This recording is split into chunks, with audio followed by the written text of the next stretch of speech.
Thanks.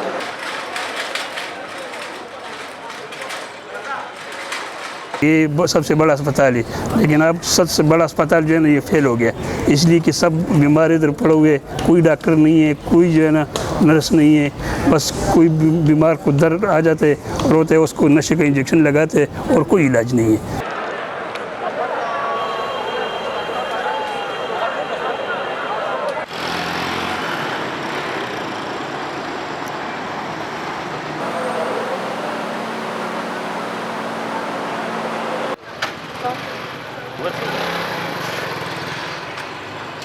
हुकूमत ने निष्कारी का जो बिल पेश किया है, असम्बली से पास भी करवाया है, DHA RHA एक्ट के नाम से हुकूमत वो वापस ले ले, क्योंकि इसमें प्राइवेटाइजेशन है, अस्पताल प्राइवेटाइज हो रहे हैं, हेल्थ एम्प्लॉइज़ की जो परमानेंट स्टेटस है वो ख़त्म हो रही है। तो ये हेल्थ एम्प्लॉइज़ को किसी भी सूरत में एक्सेप्टेबल नहीं है।